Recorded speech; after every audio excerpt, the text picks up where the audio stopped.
Daha önce mantar kokoreç denediniz mi? Eğer denemediyseniz çok şey kaçırdınız. Et sevmeyenler için harika bir çözüm. Vegan tarif, sebzelerle, mantarla harika, nefis bir kokoreç tarifi Ramazan Usta'dan geliyor. Hiç vakit kaybetmeden detaylara geçelim.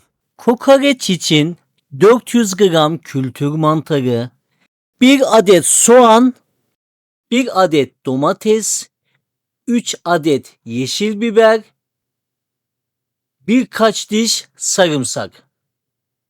Öncelikle mantarı yıkamakla işe başlıyorum. Ustam mantar yıkanmaz ki diyenler olacak. Haklısınız.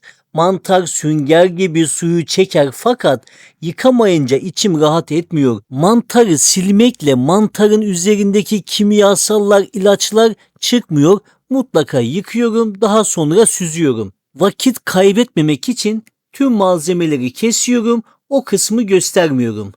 Arkadaşlar gördüğünüz gibi biberler çekirdeklerinden temizlenip kesilecek. Domatesler kabuklarıyla beraber kesilebilir.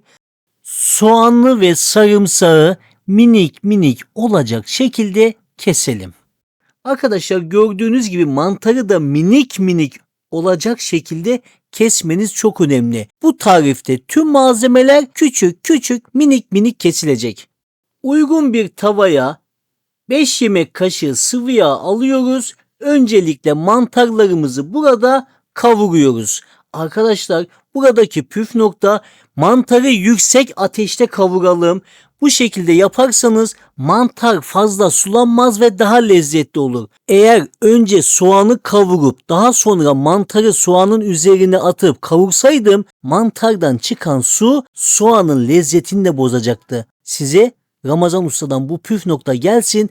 Kesinlikle önce mantarları kavurun, suyu çıksın. Suyunu çektikten sonra diğer sebzeleri ekleyin. Bu can alıcı püf nokta Ramazan Usta'dan gelsin. Mantar suyunu çekti, güzelce kavruldu. Mantarın pişirme işlemi tamam. Mantarımızı bir başka tabağa alıp aynı tavada soğan ve sarımsağı pişireceğiz. Öncelikle birkaç yemek kaşığı sıvı yağ ekleyip soğanımızı güzelce kavuralım.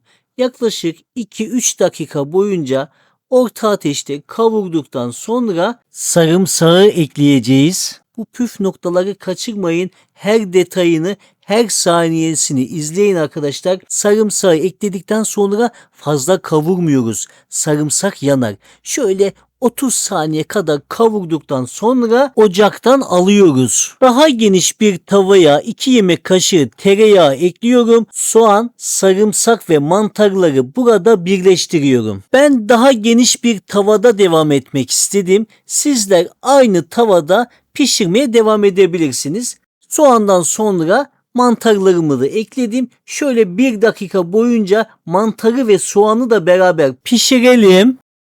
Sıra geldi sebzelere. Yeşil biber ve domatesleri aynı anda ekliyoruz ve pişirmeye, kavurmaya, sotelemeye devam ediyoruz. Ustam ne kadar pişirelim? Arkadaşlar yaklaşık 5 dakika bu şekilde pişirdikten sonra baharatlarını atıyoruz. Yaklaşık 1 tatlı kaşığı kadar tuz ekledim. Baharat olarak 1 tatlı kaşığı kırmızı toz biber, 1 tatlı kaşığı kimyon, 1'er çay kaşığı da kırmızı pul biber, kekik ve karabiber.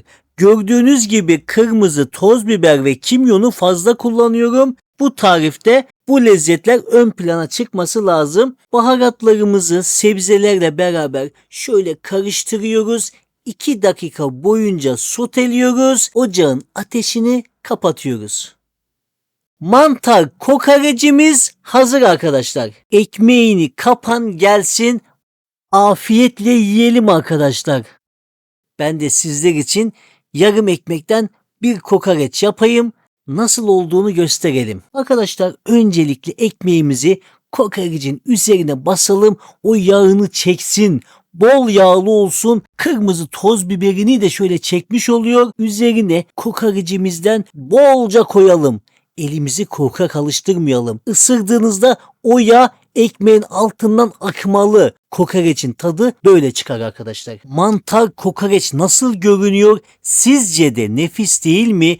Eğer daha önce denemediyseniz, yapmadıysanız mutlaka tarifimi aynen uygulamanızı şiddetle öneriyorum. Muhteşem, harika bir lezzet oluyor arkadaşlar. Bir videomuzun daha sonuna geldik. Eğer videomuzu beğendiyseniz beğenmeyi, yorum yapmayı, hala abone değilseniz kanalıma abone olmayı unutmayınız. Afiyetle ve sağlıkta kalın. Hoşça kalın. Ramazan Ustam kanalında kalın.